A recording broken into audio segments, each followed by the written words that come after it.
So here's a question I get a lot in the sales training. When people will ask me, hey, aren't salespeople manipulative? Well, that's a great question, and I think the answer might surprise you. Stick around. This is Sales Untraining, a very different kind of sales podcast. 3 out of 4 salespeople are failing. They're falling short of their revenue. Why doesn't sales training work? That's what this sales podcast is about. It's your weekly sales strategy guide designed to rewire your sales brain. Welcome to Sales Untraining. I'm Kelly Riggs. This is your weekly sales strategy guide designed to completely rewire your sales brain. Well, at least to rewire your sales training brain at the very least, because the way we do it, it doesn't work very well, unfortunately. And, I'd like to say that that's just some generalized claim that is my opinion, but man, when you look at the data, the data says we're doing something wrong. And systemically, it all falls back on how we train salespeople. We make a lot of mistakes. We're unfortunately victims of those mistakes and often can't figure out why we're getting the results we're getting. I love the old definition of results. The results you're getting are the results you should be getting. Well, because of how you do things, and how we do things in training salespeople is just messed up. Well, this is this interesting question that I get asked quite a bit. In fact, now I've just got to the point where I ask it myself. Let me ask you in the audience. Let me ask you the people I'm training. Are salespeople manipulative? And it always gets the room very quiet. And people are wondering, am I throwing out the trick question? Am I trying to fool somebody? Am I trying to create controversy? No, because, selling is influence. Technically speaking, we're trying to influence someone to buy something from us instead of someone else, typically in the presence of pretty significant competition. So it's why salespeople get paid what they get paid. All right, it's a difficult job. It's a lot of work. There's a lot of variability and unpredictability, and there's a competition, people trying to take what we want. And so it makes it difficult. And of course, when you're influencing someone, what that means by definition is that you're trying to sway their thought processes. You're trying to manipulate their thought processes. Man, the word manipulate just drives people crazy because it's a very negative word. It has a very negative connotation to people. So if you say, are salespeople manipulative? Well, yeah, they start to hem and haw, and they're like, well, yeah, sort of, kind of, because they understand at this point where I ask this question, we've talked a lot about the process of influence and that selling is influence. So it makes it very difficult. I want to read a couple of definitions to you. Looking this up, I just look at the word manipulate and how it's defined. Handling or controlling, typically in a skillful manner, something, objects. It's talking about objects. When you go back to the original word itself, in the French, which came from the Latin, not to geek out too much here because I'm kind of a words guy, but in 1826, it simply meant the skillful handling of an object. So if you manipulated the computer controls, it meant you did it very well, very skillfully. But by 1828, it had been transitioned to include people. And so by then it was handling or managing of persons, especially to one's advantage.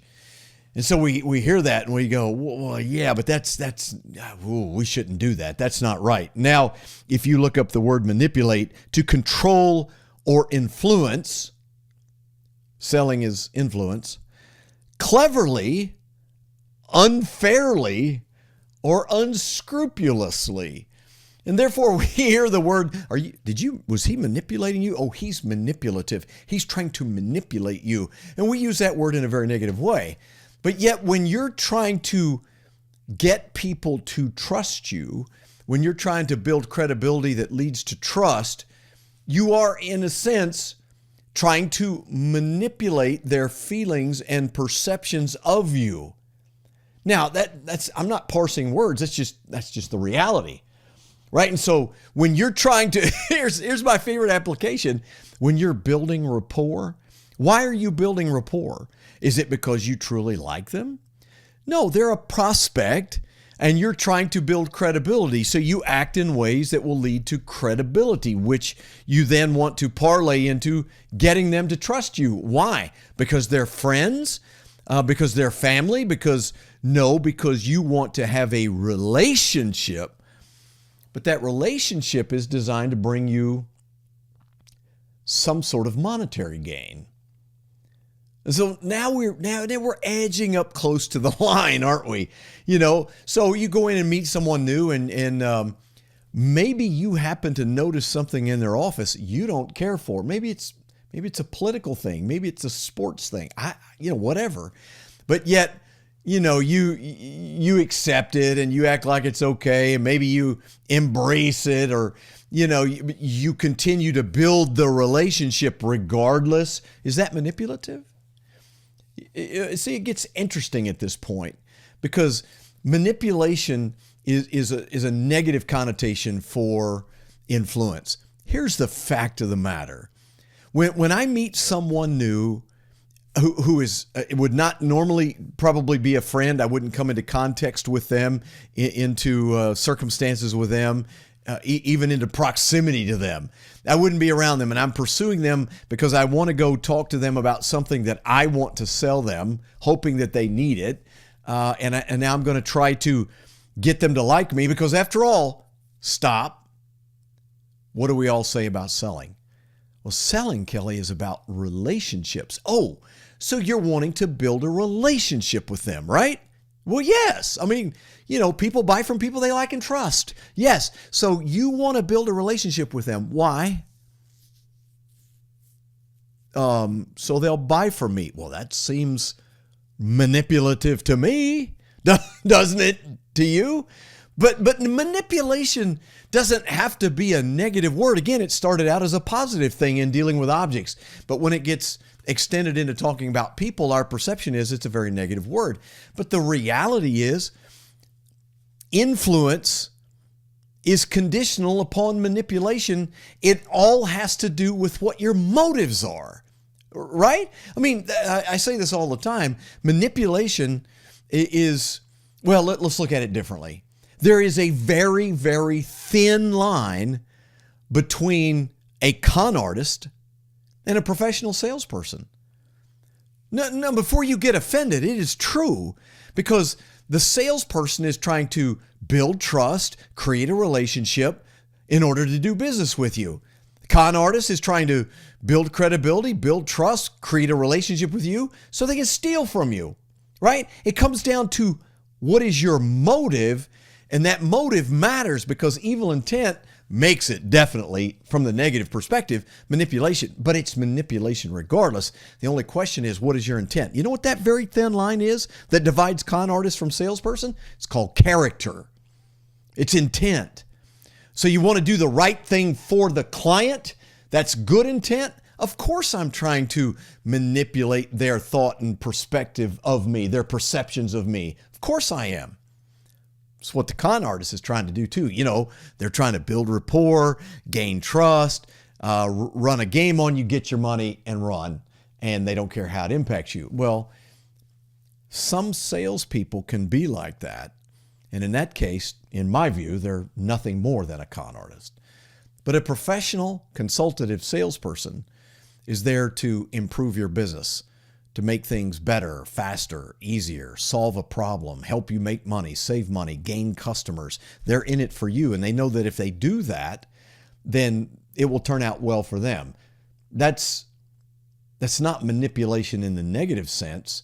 That's seeking a win-win kind of solution so that you get something when I get something. But if I'm just seeking to build a relationship with you to get something for me independent of you, then that is the negative aspect of connotation or of manipulation. So therein lies the problem, is that yes, when you are learning how to build relationships, and I'm talking about in the real world, here's a great example.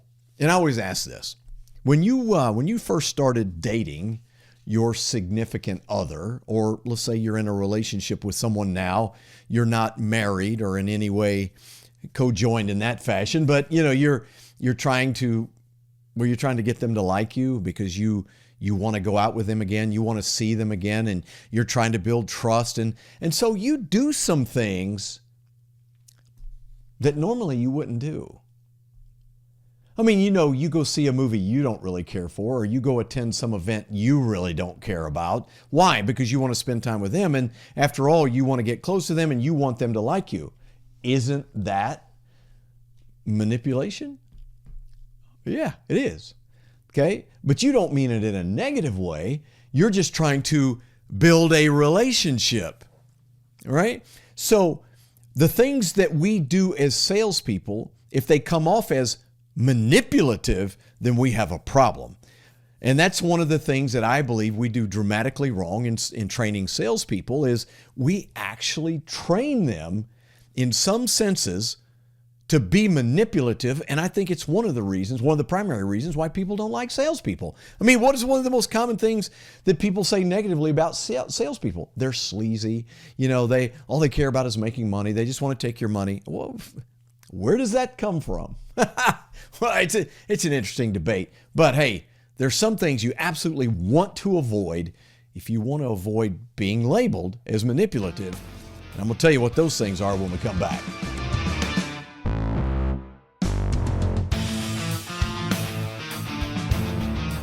Hey, thanks for making Sales Untraining your first listen of the week. And if you find something you like, if you hear something that's interesting, I hope you'll share it with somebody you know. You can find out more about me at bizlockerroom.com or email me, kelly@bizlockerroom.com. Now back to the show. Great salespeople plan what they're doing. Great salespeople don't walk into a building and wing it. They walk in knowing exactly why they're there, who they're there to see, what they're trying to accomplish, what their check down objectives are. They go in with their eyes open. They're observing everything. They talk to as many people as they can. They're trying to gather as much information and intelligence as possible because that's what great salespeople do. Welcome back, Sales Untraining. Listen, I have to laugh a little bit because in this day and age of social media influencers, most all of us succumb in some way to subtle manipulation. Listen, this is all fairly well documented in the psychology research and so forth, but social media, typically, influencers are portraying a life that it's not real.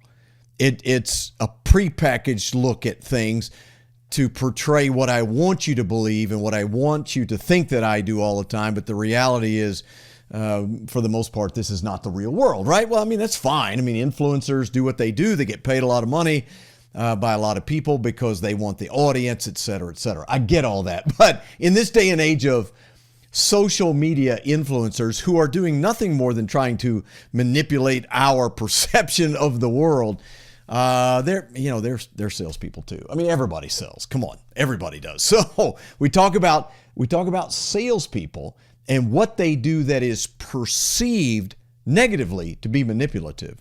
There are 3 or 4 things that we do, and I want to help you understand the very best way to influence people as a tactic, if you will, in selling, to avoid being labeled as manipulative. But for example, the one thing that all salespeople do, if you don't do it, you're in the top 5% guaranteed, because you've been professionally trained and you know what you're doing. But the thing that the vast majority of salespeople do is they make generic hyperbolic claims all the time.